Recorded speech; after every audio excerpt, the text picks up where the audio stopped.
तो जय मसीह की, प्रेज द लॉर्ड। आइए आज इस डिवोशन के लिए प्रार्थना करते हैं। जीवित और करुणामय परमेश्वर पिता, हम धन्यवाद देते हैं। तू सामर्थी, तू सर्वज्ञानी, तू सर्वव्यापी परमेश्वर है।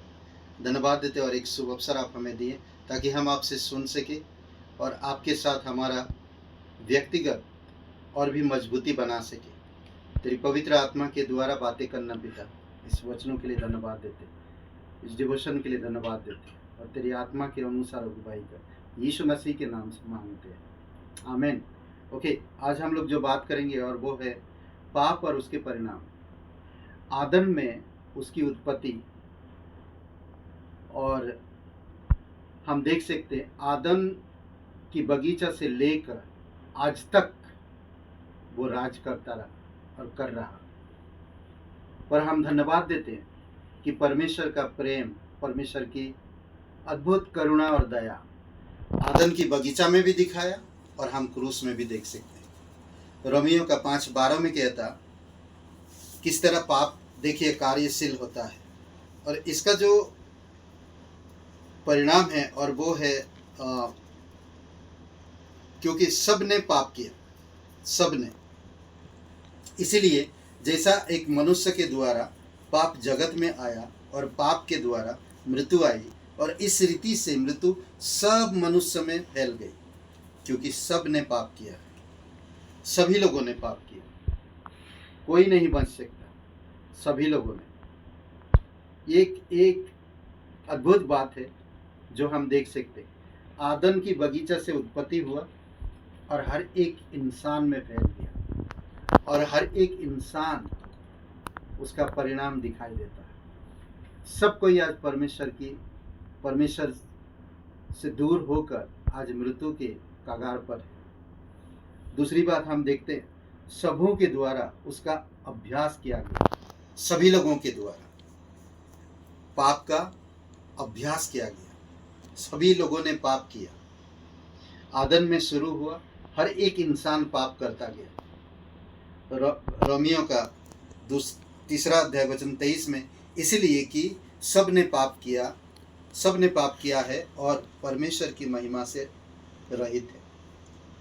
कैसा ना, पाप का जन्म हुआ, पाप की वजह से मृत्यु आई और मृत्यु सब मनुष्य में फैल गई और सबों के द्वारा अभ्यास किया गया, यानी कि पाप का कार्यशील हुआ, हर एक मनुष्य में काम किया और इसीलिए हर एक इंसान पापी है और परमेश्वर की उपस्थिति यानी कि उसकी महिमा से दूर है।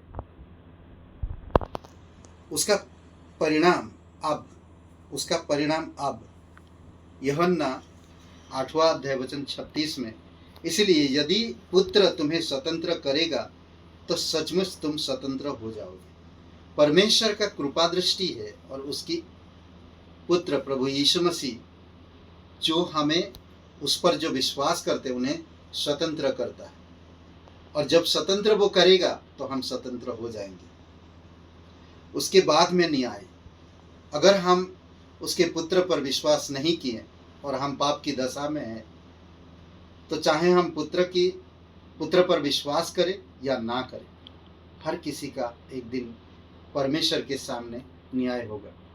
और याकूब का 1:15 में, इसके बाद में न्याय, फिर अभिलाषा गर्भवती होकर पाप को जन्म देती है और पाप जब बढ़ जाता है तो मृत्यु को उत्पन्न करता है। पाप केवल एक ही चीज कर सकता है, अलगाव और मौत ला सकता है, और कोई रास्ता नहीं है। इसलिए पाप से पश्चाताप करिए, यीशु मसीह पर विश्वास करिए और अनंत जीवन पाइए। न्याय से, मृत्यु से, अलगाव से बचिए। परमेश्वर नहीं चाहता कि कोई भी इंसान उससे अलग रहे। परमेश्वर चाहता कि हर एक इंसान उसके साथ रहे और उसकी महिमा करे। आमीन। आइए हम लोग प्रार्थना करते हैं। जीवित और पराक्रमी परमेश्वर, धन्यवाद आपकी अद्भुत योजना के लिए। तेरी दया और तेरी कृपा है प्रभु यीशु। धन्यवाद देते हैं, धन्यवाद करते कि तू अद्भुत तरीके से हमें बचाने के लिए, हमें छुड़ाने के लिए, हमें जीवन देने के लिए तूने वो कार्य किया जो कोई नहीं कर सकता। धन्यवाद देते उस लहू के लिए, क्रूस के लिए। धन्यवाद आपकी प्रेम के लिए। धन्यवाद देते प्रत्येक भाई बहनों के लिए जो तेरे नाम पर विश्वास करते हैं। जो विश्वास नहीं करते, आज भी मौका है, मन फिराइए, अपने पापों से पश्चाताप करिए और प्रभु यीशु मसीह पर विश्वास करिए। वो आपको क्षमा करेगा, आपको नया जीवन देगा। धन्यवाद देते यीशु नासरी के नाम से मांगते हैं, आमीन।